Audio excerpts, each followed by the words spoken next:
Abra sua Bíblia, por favor, em João capítulo 4. João capítulo 4. Eu devo chamar sua atenção hoje à noite para este texto, para nós pensarmos sobre o Salvador do mundo. Nós vamos estudar hoje do verso 27 ao verso 42. Mas vamos começar lendo apenas a partir do 39. Verso 39. Muitos samaritanos do povoado creram em Jesus por causa daquilo que a mulher relatou. Ela me disse tudo que eu já fiz. Quando saíram para vê-lo, insistiram que Jesus ficasse no povoado. Jesus permaneceu ali 2 dias e muitos outros ouviram sua palavra e creram. Então disseram à mulher: agora cremos, não apenas por causa do que você nos contou, mas porque nós mesmos o ouvimos. Agora sabemos que Ele é, de fato, o Salvador do mundo.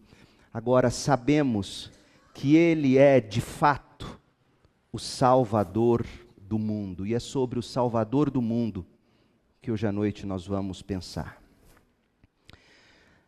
Qual é a grande tragédia da humanidade? A grande tragédia da humanidade foi muito bem retratada pelo profeta Jeremias. Nós lemos o texto na semana passada. Jeremias 2, de 11 a 13. Quando Jeremias nos diz que a humanidade trocou o seu Deus glorioso por ídolos inúteis. E a coisa é tão séria, tão horrenda, que diante desta atitude horrorosa, os céus se espantaram, diz o profeta. Os céus ficaram horrorizados e abalados, afinal, foram 2 as maldades cometidas pelos homens. Eles abandonaram a Deus, fonte de água viva, e cavaram para si mesmos cisternas rachadas que não podem reter água.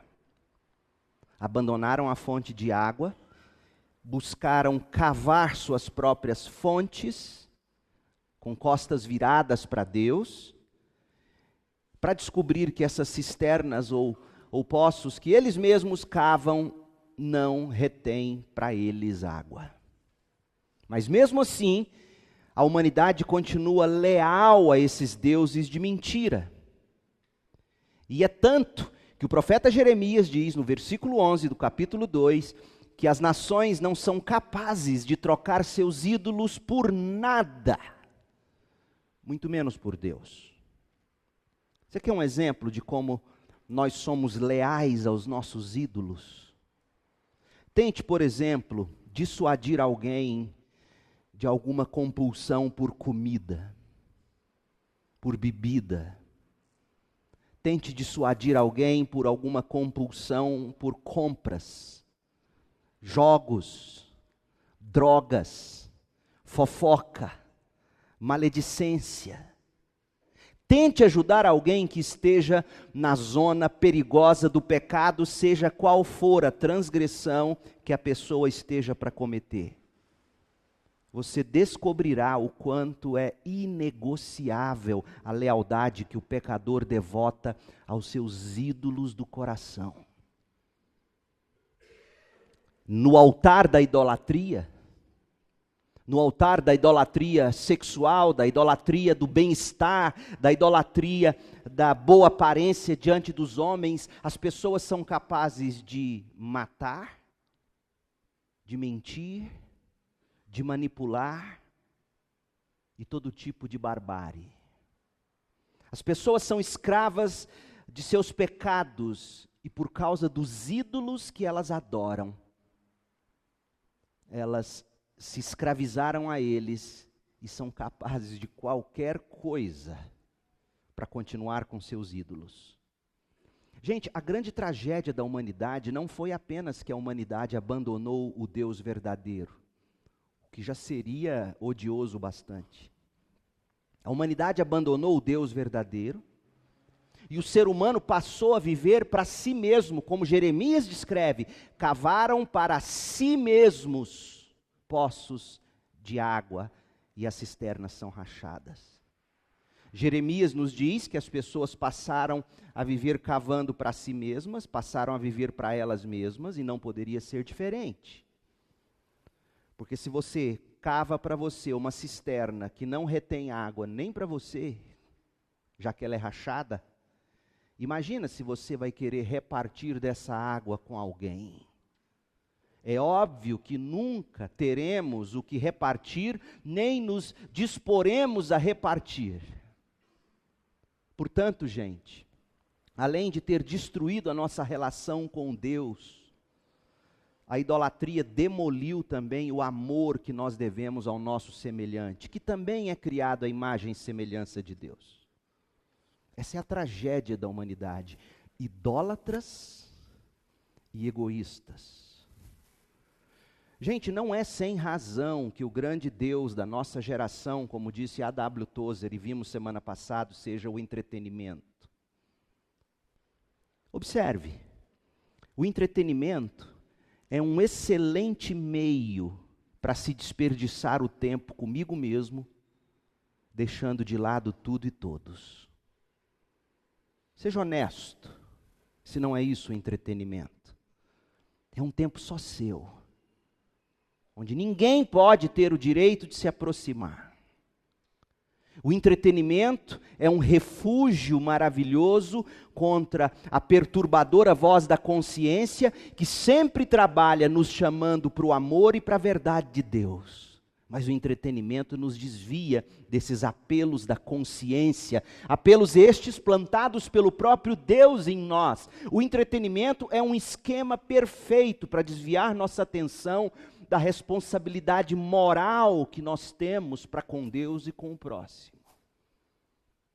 A coisa é tão séria que no altar do Deus entretenimento, a gente quantas vezes não se pega torcendo, por exemplo, pelos bandidos, pelos vilões. Não é à toa que anti-heróis hoje fazem tanto sucesso no cinema. E os heróis hoje são os de boca suja. Esses são os venerados. Esses são os adorados. Quantas pessoas não estão debruçadas sobre o altar do Deus entretenimento? A tragédia da humanidade é que o ser humano não dá a mínima para o seu Criador. O ser humano não dá a mínima para o seu semelhante. Ele não considera que Deus o abençoa para ele poder abençoar. Olhe, por exemplo, para a história das nações. Veja como é que o ser humano trata o outro ser humano. Negligência, escravidão, racismo, abusos, torturas, sacrifícios, guerras, infanticídios, machismo, misoginia, pedofilia e tantas outras atrocidades.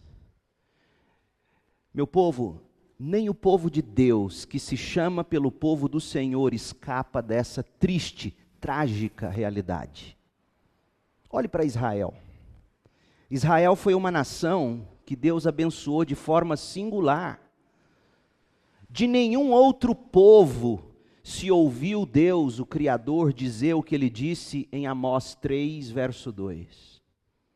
Quando Deus diz, de todas as famílias da terra, só escolhi vocês. Pense, deixe isso, seu coração de molho nisso, de todas as nações, de todos os povos, de todos os países, de todas as tribos, eu só escolhi Israel, diz o Senhor.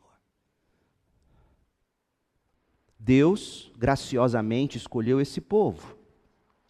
Como povo graciosamente escolhido por Deus, a Israel foi dadas promessas especiais. Por exemplo, Deus prometeu terra e lhes deu. Prometeu-lhes fartura e lhes deu uma terra que manava leite e mel.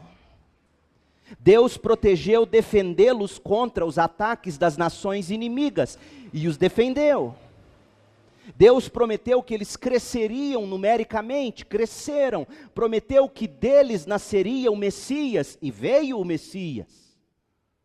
Deus deu a ele de forma especial, aquela nação, as escrituras do Antigo Testamento. E muito, muito mais, eles receberam como privilégio de ser povo escolhido de Deus.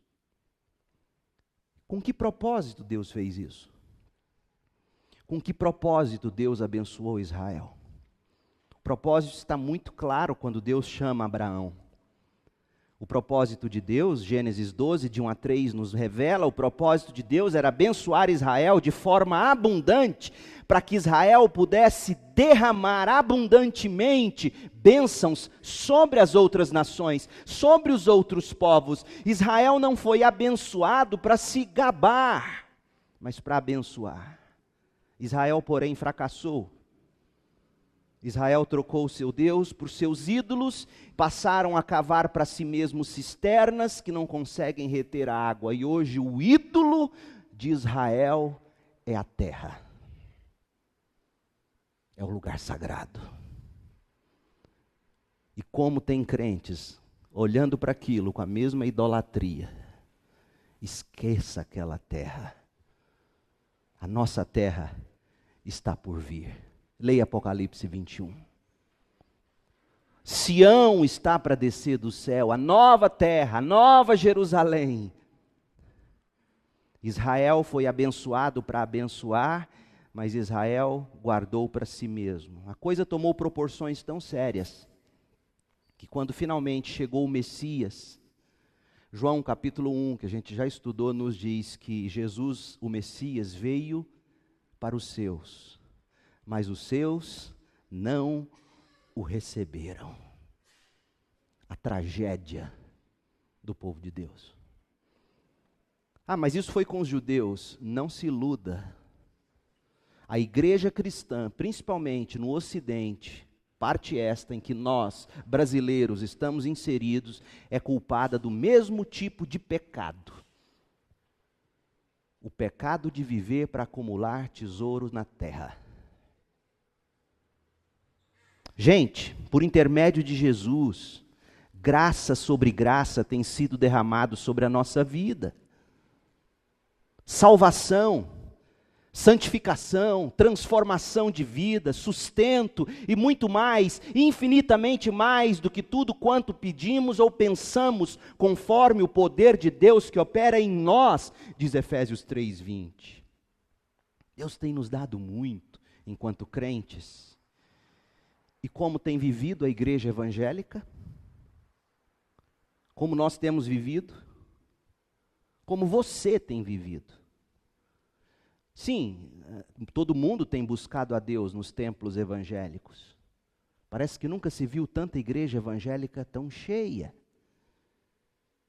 E fala-se até em evangélicos decidindo em eleições presidenciais, coisa que um dia foi impensável na cultura brasileira. Mas a pergunta que eu faço é, o que essa multidão que enche templos evangélicos estão buscando? Será que o que Tiago escreveu no capítulo 4 da sua carta não descreve o que essa massa dita evangélica está buscando? Olha o que Tiago diz, Tiago 4, de 1 a 6. De onde vêm as discussões e brigas em seu meio? E olha que Tiago não está falando aqui de briga nas famílias.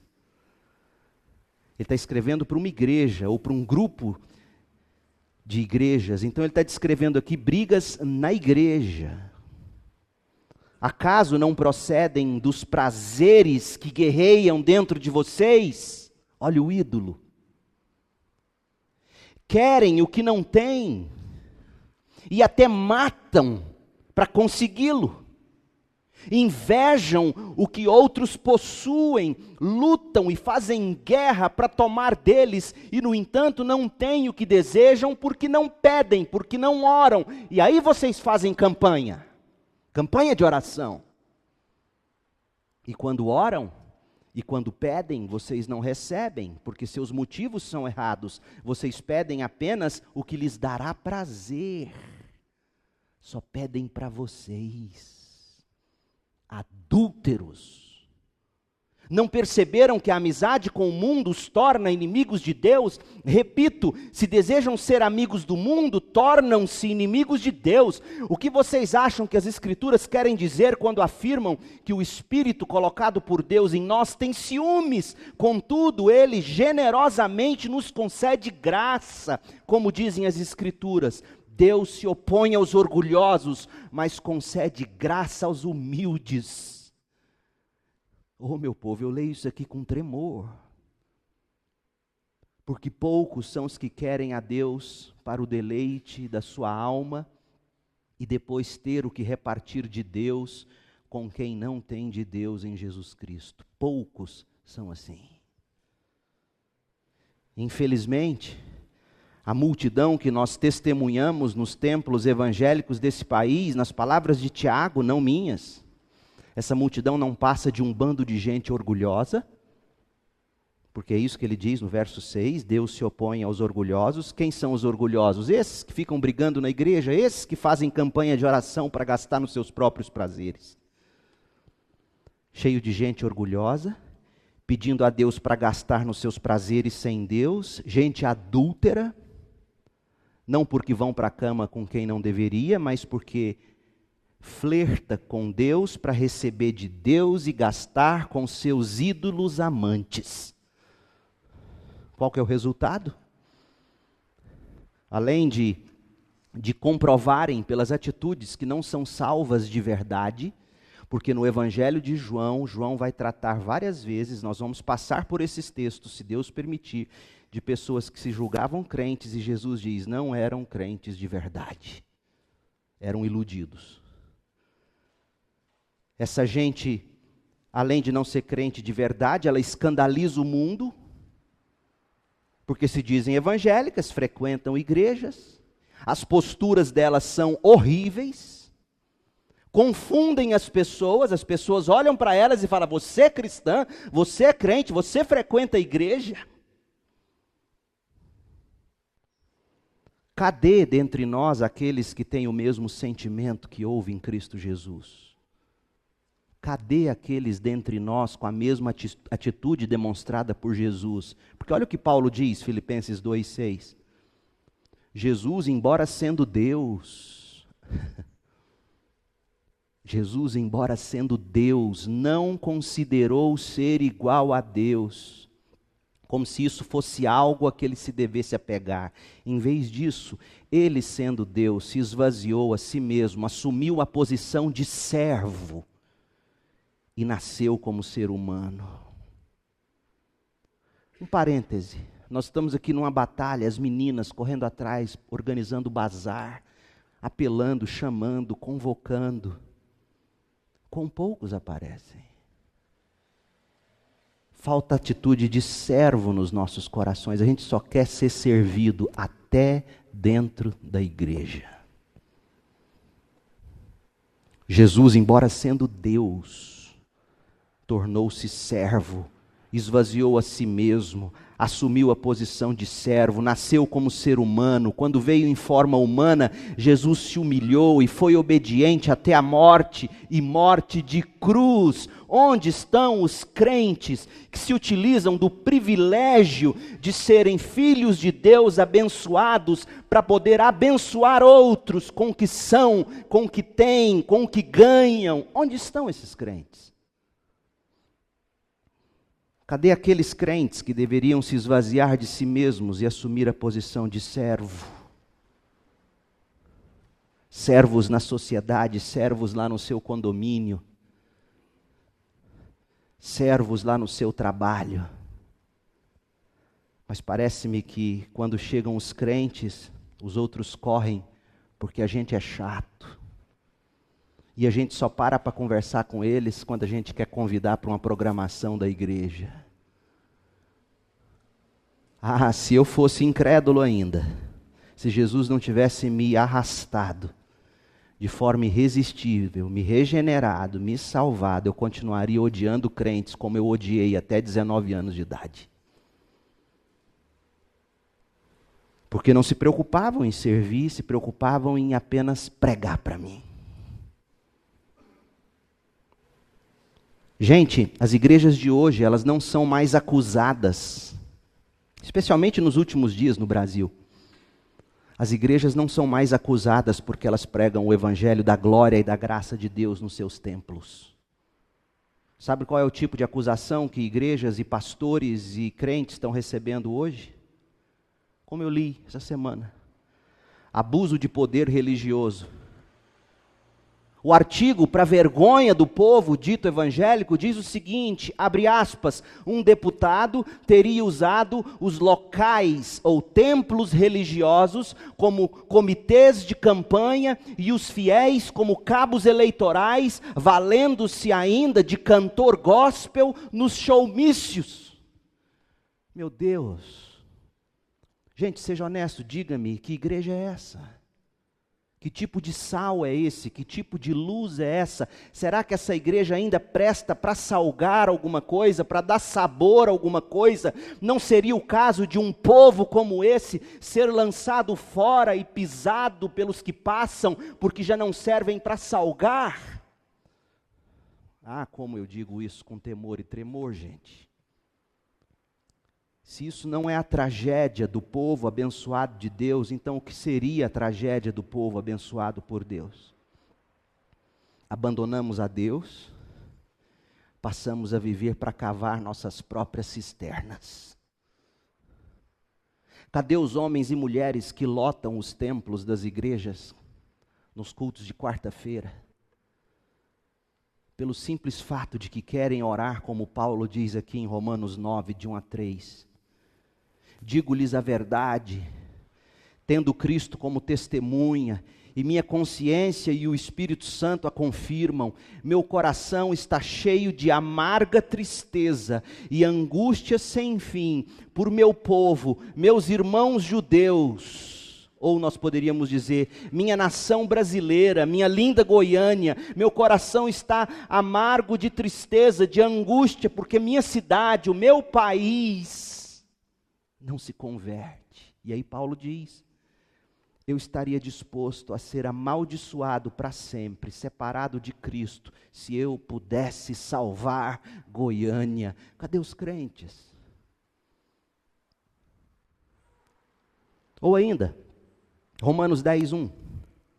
Irmãos, o desejo do meu coração e a minha oração a Deus é que o povo de Goiânia seja salvo. Claro, ele está dizendo Israel, mas vamos falar da nossa gente. Salvo do quê? Salvo da idolatria do bem-estar. Salvo da idolatria do conforto. Salvo da idolatria do entretenimento, do sexo. Salvo da idolatria do pecado. Ah, o desejo do meu coração é isso, dizia Paulo. Meu povo, cadê os homens e mulheres que enchem os templos desse país para orarem assim como Paulo? Sumiram todos. Nós fazemos campanha para prosperar, para ver cura, para fazer casamento. E se não tomarmos cuidado, no fundo, estamos fazendo o que Tiago descreve, pedindo a Deus, pedindo mal, para gastar nos nossos próprios prazeres. Isso não é espiritualidade, é adultério. O remanescente fiel continua bem pouquinho. Ai, se não fosse pelo remanescente fiel, como diz o profeta Isaías em Isaías 1:9, se não fosse o remanescente fiel, Deus já teria nos exterminado como exterminou Sodoma e Gomorra. Nós estamos diante da tragédia da igreja evangélica no Brasil. E isso nos traz ao nosso texto. Foi só a introdução, agora eu começo a pregar. Vai ser rápido. Jesus veio ao mundo, gente, com uma única missão. Qual foi a missão de Jesus no mundo? Não foi nos abençoar para nos satisfazer com as nossas cobiças e a gente poder gastar nos nossos próprios prazeres. A missão de Jesus, diz Lucas 19:10, foi buscar e salvar os perdidos. Essa é a missão do Filho do Homem, buscar e salvar os perdidos. Buscar e salvar a mim e a você, buscar e salvar todos quantos o Senhor nosso Deus chamar, Atos 2:39. Afinal de contas, nós lemos aqui em João 4:42, os samaritanos testificaram isso, os que se converteram. Jesus é de fato o Salvador do mundo. Portanto, segunda igreja, pesa sobre nós a responsabilidade de reverter o quadro trágico do cenário evangélico neste país e nesta cidade. E como não poderia ser diferente, cabe a nós anunciar a todos que Jesus é o Salvador do mundo. Então, como é que a gente vai proceder? O texto de hoje nos ensina, João 4, de 27 a 42. João 4, de 27 a 42, registra os acontecimentos seguintes ao encontro de Jesus, ao diálogo de Jesus com a mulher samaritana. Começou no verso 1, foi até o 26. E aqui o texto de hoje, a partir do verso 27, é a sequência. E aí John MacArthur Jr., com muita sabedoria, no comentário bíblico dele, diz que o que nós temos aqui em João 4, ou a partir do diálogo de Jesus com a mulher samaritana, e a pregação do evangelho na cidade de Sicar, lá entre os samaritanos, John MacArthur diz, abre aspas, é o primeiro caso de evangelismo transcultural, ou seja, para fora da cultura de Jerusalém. É o primeiro caso. Então esse texto ele é muito importante, é um texto paradigmático, é um texto que pode nos instruir sobre como nós devemos cumprir a missão de buscar e salvar os perdidos sem Cristo. Além disso, claro, o texto também revela para nós o que o Senhor Jesus Cristo faz para salvar aqueles que precisam de salvação. E a maneira como João conta essa história é muito interessante. Ele lida com esse acontecimento, observe o capítulo do verso 1 até o verso 42, ele mistura o diálogo, João, mistura o diálogo de Jesus com a mulher samaritana e a consequência da conversão dela, ele mistura isso com um diálogo muito interessante que Jesus tem com os discípulos. E quando você lê a Bíblia, você tem que perceber essas coisas, senão você perde as riquezas do texto. Até o verso 26, Jesus está conversando com a mulher. No 27, os discípulos aparecem na conversa. Do 28 ao 30, ele conversa com a mulher. Depois, do 31 ao 38, Jesus está com os discípulos. E do 39 ao 42, João volta a falar da mulher e de Jesus lá na cidade. Sabe o que eu aprendo com isso? Principalmente agora, nós vamos ler daqui a pouquinho que os discípulos estavam conversando com Jesus, você aprende pelo menos duas coisas. Mas a principal delas é a seguinte: se existe alguém que possa atrapalhar a igreja de levar o evangelho da glória e da graça de Deus, levar a mensagem de que Jesus é o Salvador do mundo, se existe alguém que pode atrapalhar a igreja, não é o governo. Não são as leis contra a igreja. Perseguição nunca impediu a igreja de crescer, perseguição fez a igreja explodir. Nós estudamos o livro de Atos até o capítulo 12, nós vimos, quando Deus quis tirar a igreja de Jerusalém, que estava ali acomodada, Deus mandou perseguição e o evangelho, bum! Eu não tenho medo da perseguição, perseguição não vai parar a igreja. Eu tenho medo da própria igreja. Porque se há alguém que possa atrapalhar o trabalho da igreja, é a própria igreja. Como? Olha aqui os discípulos. Primeiro, a igreja se fecha em si mesma. O crente se fecha em si mesmo. E a igreja é eu e você. A igreja somos nós. Não pense na igreja instituição. Ah, a CIB não fala de Jesus. Não, não. Pense em você. Você com o outro, nós todos juntos formamos a CIB. O que pode parar a CIB? A igreja se fecha em si. Olha como, verso 25. A mulher disse a Jesus: eu sei, o Messias, aquele que é chamado Cristo, virá. Quando vier, ele nos explicará tudo. Então Jesus lhe disse: sou eu o que fala com você. Eu sou o Messias. Veja que Jesus está falando do Messias, está apresentando-se a ela. Ao texto, verso 27, o texto de hoje. Naquele momento, olha o que João quer que você perceba. No momento em que Jesus está falando de Jesus, entra a igreja. Naquele momento, seus discípulos voltaram. Lembra que eles tinham ido comprar comida? E olha a reação deles. Ficaram surpresos de encontrar Jesus falando com uma mulher. Mas nenhum deles se atreveu a perguntar: o que o senhor quer? Por que o senhor conversa com ela? Percebeu como é que a igreja preconceituosa, raivosa, ensimesmada, a igreja que escolhe o tipo de gente que ela quer dentro dela, pode se fechar em si mesma? E para mim essas perguntas que os discípulos quiseram fazer são ridículas. O que o senhor quer? Horas, o que ele queria? Apresentar o evangelho do reino para ela. É isso que ele queria. Não precisa nem perguntar. A outra pergunta: por que o senhor conversa com ela? É óbvio, porque para apresentar o evangelho eu apresento com palavras, eu tenho que conversar com ela. Veja como o fato de nós nos ensimesmarmos nos tornam estúpidos, tolos. A igreja se fecha, mas em segundo lugar, a igreja se distrai. E a igreja se distrai com coisas até boas. De onde eu vejo, ou aonde eu vejo a distração dos discípulos? Olha o verso 28.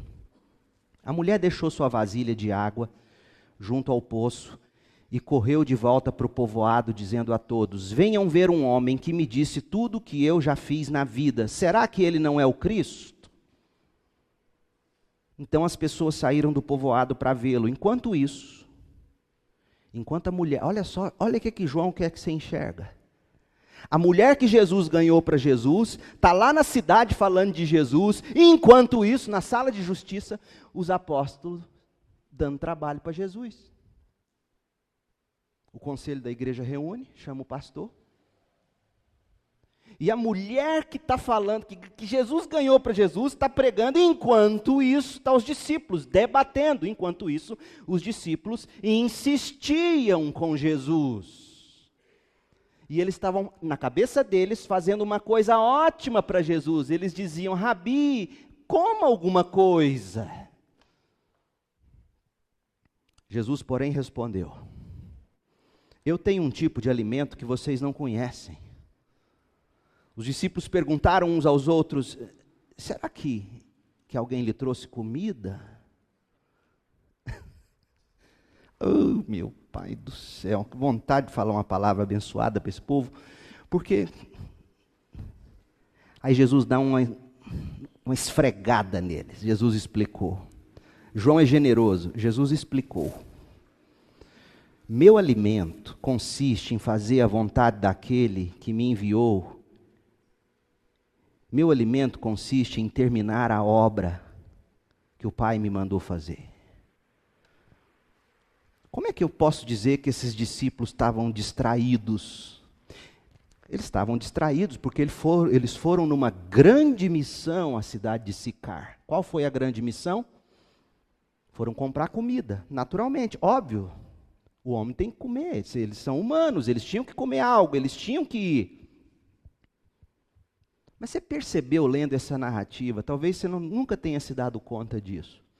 Você percebeu que a narrativa nos conta, nas entrelinhas, que os discípulos foram lá na cidade, compraram comida, dividiram no cartão de crédito em 10 vezes, voltou e não falaram uma palavra sobre Jesus para eles?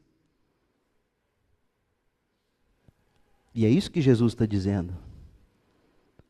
Eu sei que vocês foram lá, compraram comida e não falaram de mim lá.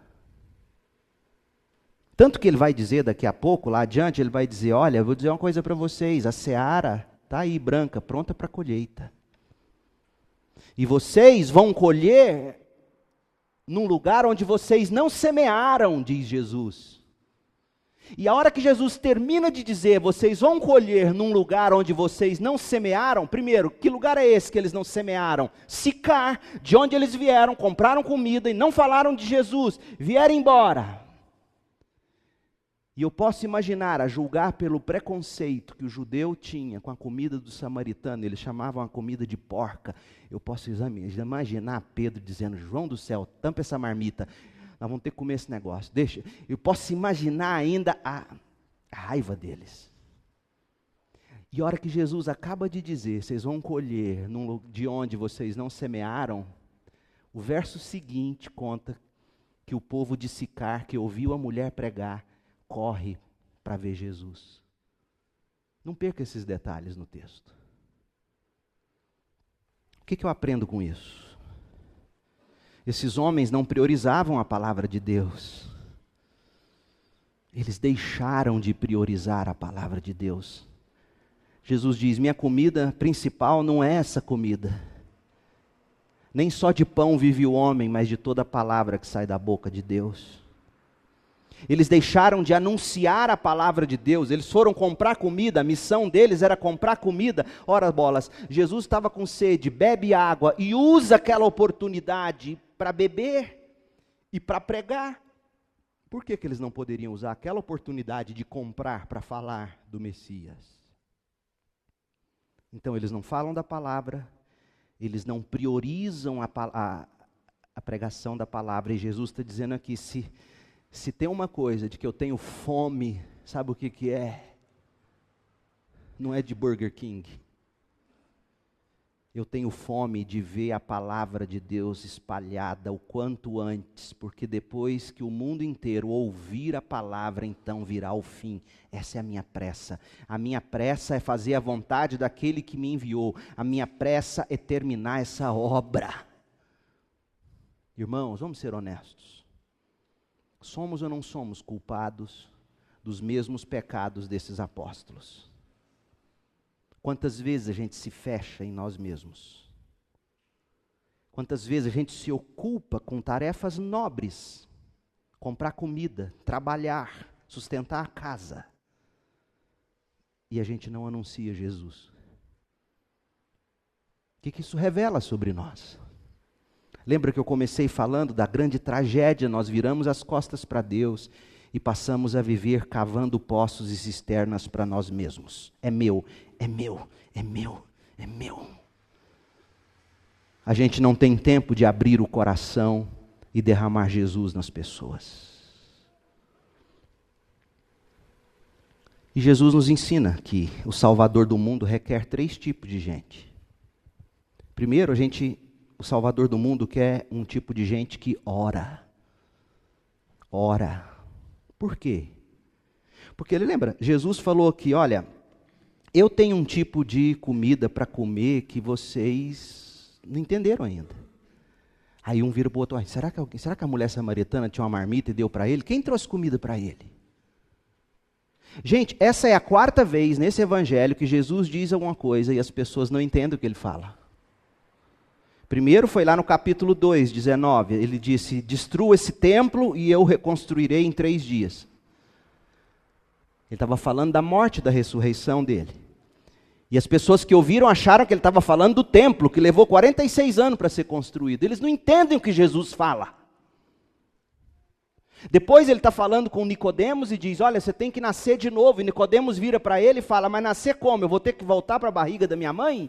Ele fala, não, é nascer do Espírito, o Espírito sopra onde quer. Aí ele ainda não entende, capítulo 3, verso 9, como pode ser isso? Ele não entende o que Jesus está dizendo.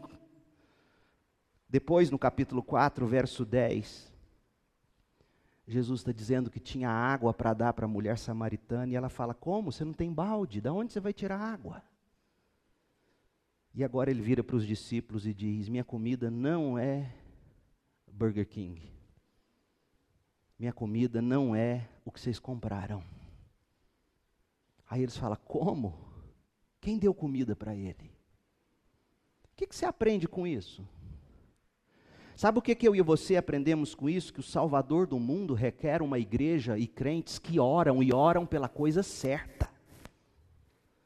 Porque as pessoas estão cegas, a palavra de Deus é semeada e as pessoas não entendem. A palavra de Deus é anunciada e elas distorcem a palavra. A palavra de Deus é pregada de forma equivocada, ou quando é pregada corretamente, a pessoa não entende. ela não olha para Cristo, ela olha para o templo. Ela não busca no Espírito Santo de Deus a água viva, ela busca no entretenimento. Ela não entende que a comida que nós temos para comer é a vontade de Deus, é a palavra de Deus. Ela quer comida, diversão e arte, como dizia Titãs. As pessoas são cegas, nós somos cegos. E Jesus está nos ensinando com essas atitudes, com esses homens reagindo e essa mulher reagindo como reagiram. Ele diz uma coisa, mostrando uma realidade espiritual, eles entendem outra. Meu povo, não deixe isso passar desapercebido. Jesus está dizendo, o Salvador do mundo requer crentes e igrejas que oram para que Deus tire a venda dos olhos das pessoas, inclusive meus e seus olhos. Quantos de nós não acham mais satisfação? Veja bem, vamos fazer uma aplicação. Quantos de nós não acham mais satisfação na estrutura física da segunda igreja do que no evangelho que a segunda igreja prega? Quantos de nós não se desgasta mais comprando e vendendo comida do que bebendo do evangelho e de Cristo? Quantos de nós acham que para ser cheio de Deus e da alegria de Deus, o que a gente precisa de mais programa e atividades, e se esquecem que Jesus está falando de uma água que é o Espírito que flui dentro de nós? Somos ou não somos cegos? O Salvador do mundo requer uma igreja que ora, para que a gente possa ver o que Deus de fato está dizendo na Bíblia. Oh, meu povo, não leia a Bíblia sem orar. Ore, Deus, eu vou ler a Bíblia, eu não estou com vontade, eu leio a Bíblia, me dá sono, eu leio a Bíblia, eu não entendo, Deus, mas é a tua palavra, e não só de pão vive o homem, é dessa palavra, Deus fala, Deus, eu quero ver, eu quero ouvir.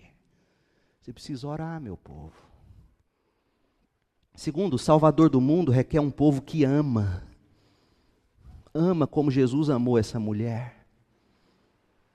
Olha para o texto, Jesus está lá pregando, está lá sangrando o coração para ela, no verso 26, eu sou o Messias, esse que fala com você, sou eu. E aí João nos mostra o pecado, mostra o coração de Jesus, no verso 16, se revelando, sou eu o Messias, e no 27 mostra o coração pecaminoso, dizendo, naquele momento os discípulos ficaram indignados, porque Jesus conversava com uma mulher samaritana, como pode ser isso? Cadê o amor desses discípulos? Os discípulos usaram a cidade de Sicar, eles não abençoaram Sicar. E Jesus fala isso, verso 34, então Jesus explicou, meu alimento é esse, consiste em fazer a vontade daquele que me enviou. Verso 35, vocês não costumam dizer, ainda falta 4 meses para a colheita, mas deixa eu dizer uma coisa, despertem e olhem em volta, os campos estão maduros para a colheita. De que Jesus estava falando? Estava falando da colheita que daqui a pouquinho eles fariam com aqueles samaritanos que vinham correndo atrás da samaritana para encontrar Jesus. Olha o que diz, aí os que colhem já recebem salário, e os frutos que ajuntam são as pessoas que passam a ter vida eterna. A nossa recompensa são as pessoas que nós ganhamos para Jesus. É isso que Jesus está dizendo, meus discípulos, aprendam, a recompensa de vocês são as pessoas na vida de quem vocês semeiam e ganham para o reino. Essa é a recompensa, igreja. Que alegria espera tanto que semeia como que colhe. Vocês conhecem o ditado de Jesus, um semeia e o outro colhe, e é verdade. E eu envio vocês para colher onde vocês não semearam. Outros realizaram o trabalho, outros semearam, agora vocês ajuntarão a colheita de algo que vocês não semearam. Que colheita? Leia o verso seguinte, leia o 39 até o 42, é quando está vindo todo mundo. E quem semeou? A samaritana, que eles não conseguiram amar. Mas Jesus amou. Amou de uma forma desinteressada. Amou de uma forma não erotizada. Jovens, olha aqui para mim. Parem de olhar para as meninas com sexo nos olhos. Pare de olhar de uma forma erotizada. Porque enquanto você olhar para o sexo oposto, seja você menino, seja você menina, homem, mulher, enquanto você olhar de uma forma erotizada, você nunca vai ter a compaixão para dizer, você precisa de Jesus. O pecado dos discípulos é que eles olharam para aquela mulher com um olhar de preconceito. Com que olhar você olha para o sexo oposto? Preconceito? Ódio? De forma erotizada? Como é que você olha? Você acha que é impossível que o outro se converta? Jesus diz, olha, vocês estão achando que leva 4 meses para colher, vocês estão jogando para amanhã, dizendo que é amanhã que Deus vai agir. Deixa eu dizer uma coisa para vocês, aquela mulher que vocês ficaram com raiva, porque eu falei com ela, está chegando aí, e vocês vão colher um monte de fruto, vocês não semearam uma semente. Jesus não está encorajando eles a fazer missões aqui não, como eu já ouvi os outros pregar isso aqui, dizendo que está encorajando a fazer missão, ele está dando bronca. Ele está dizendo, vocês não semearam e colherão. E sabe por que vocês não semearam? Porque vocês não amaram. Se vocês tivessem entrado lá em Sicar com amor no coração, vocês teriam comprado a comida e teriam deixado a semente do Evangelho. O que você vai fazer amanhã, segunda-feira? Você vai sair da sua casa só para ganhar o pão? Nobre o bastante, mas não o suficiente. Saia para semear. Saia para semear, saia para derramar Jesus. Diga, Deus, tire dos meus olhos olhar de preconceito, erotizado, lascívia. Tire dos meus olhos ganância, tire do meu coração tudo aquilo que me impede de olhar para as samaritanas que o Senhor coloca diante de mim, carentes do Evangelho. Oh, meu povo, essa é a tragédia da igreja. E a última coisa. O Salvador do mundo requer um povo com entusiasmo. Um povo que ora, porque nós estamos cegos para ver o que Jesus fala. Estamos cegos para ver o que de fato é a vida. Um povo que ama, porque a gente não consegue olhar para o outro com compaixão, mas com pecado. E um povo entusiasmado. Entusiasmado com Jesus. Verso 28, a mulher deixou a vasilha, saiu correndo e entrou na cidade, verso 29, dizendo, venham ver um homem que me disse tudo o que eu já fiz na vida. Ela se expõe, ela não tem vergonha, ela não tem medo. Finalmente alguém me confrontou com amor, revelou meus pecados, e aí ela lança a pergunta, será que ele não é o Cristo? O entusiasmo dessa mulher fez ela sair correndo para a cidade. Sabe por que a gente não sai correndo? Porque a gente não tem tempo de qualidade com Jesus a ponto de nos entusiasmar e falar assim, eu quero falar disso que Deus falou comigo hoje cedo, eu quero falar disso, do que Deus me revelou na palavra, eu quero mostrar isso para alguém, eu quero. Você já teve esse sentimento alguma vez na vida? Seja honesto. Não seria esse o momento de você dizer, Deus, miserável homem que sou, eu nunca me entusiasmei para dizer sua palavra. Mas você perde o sono quando termina o namoro. Você perde o sono quando perde o emprego. Você perde o sono quando alguém que você ama adoece. Nobre o bastante, mas não o suficiente. Você tem que perder o sono dizendo, Senhor, dá-me entusiasmo, dá-me amor, faça de mim homem ou mulher que ora, misericórdia de mim. E aí o texto termina, verso 39. Muitos samaritanos do povoado creram em Jesus por causa da mulher que semeou. Quando saíram para ver Jesus, insistiram que Jesus ficasse lá, e é como se Jesus olhasse para os discípulos, está vendo? Eu não falei para vocês? Que estava branco para a colheita. O povo quer que a gente fica. E vocês saíram de lá resmungando, vocês vão ter que ficar mais 2 dias comendo aquela comida comigo. Porque nós temos muito trabalho nessa cidade. Sim, senhor, eu posso imaginar Pedro com o rabinho nos meios da perna, falando assim, mas foi João que provocou. Não, foi Tiago. Ah, pelo amor de Deus. Aí ele diz assim, verso 42, então disseram à mulher, agora cremos não apenas por causa do que você nos contou, mas porque nós mesmos ouvimos Jesus, agora sabemos que Ele é de fato o Salvador do mundo. Gente, é de fato triste o estado em que se encontra o mundo e principalmente a igreja dita evangélica. Egoísmo, cobiça, lotam as igrejas, que preferem ser conhecidas como casas de bênçãos. Jesus não morreu para criar um povo assim. Um povo que ama seus próprios prazeres, divorciados de Deus.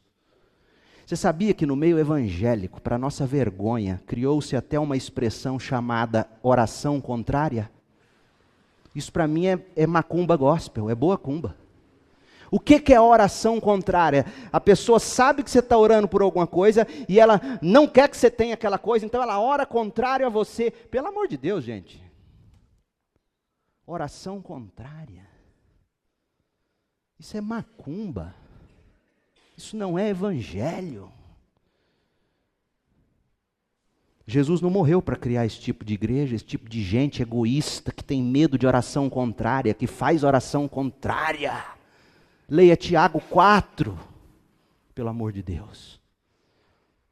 Jesus morreu para buscar e salvar os perdidos no pecado. Pecado esse que nos torna egoísta, cheios de cobiça, cheios de toda sorte de maldades, que nos leva a cometer os piores atos a fim de nós termos o que a gente deseja. Esse é o nosso pecado. É trágico o estado do mundo, mas é pior o estado das igrejas. Falta oração por mais de Deus em nós, falta amor pelos perdidos, falta entusiasmo por Jesus. Não pode ser assim conosco. A gente precisa de um Salvador que nos salve do pecado, que nos salve de nós mesmos, que nos salve dos prazeres escravizadores dessa vida sem Deus, a vida centrada no eu, no desejo de ter, de ser reconhecido. O Salvador do mundo veio para buscar e salvar a mim e a você. Cabe a você arrepender-se. Arrepender de viver para si mesmo, devoto dos seus ídolos. Quer ver como relacionamento pode ser um ídolo para você? Como eu ouço pessoas dizerem, pastor, eu morro de medo de ficar sozinho ou sozinha. Isso é idolatria. Pastor, eu não me imagino sem ele ou sem ela. Você está ouvindo o que você está me dizendo? Pastor, o senhor não tem noção, se eu não tiver, se eu não fizer. Opa, eu tenho noção, parece que você não está tendo do que você está dizendo. Olha os ídolos. Tenha coragem de dizer, Deus, esses são ídolos, misericórdia de mim. Arrependa-se, creia em Jesus, satisfaça seu coração em Jesus, coma e beba de Jesus, alimente-se de Jesus, farte-se, sacie-se em Jesus. Jesus é o Salvador do mundo, o Salvador maravilhoso. E Ele estende a você o convite, venha. Você está sobrecarregado? Venha.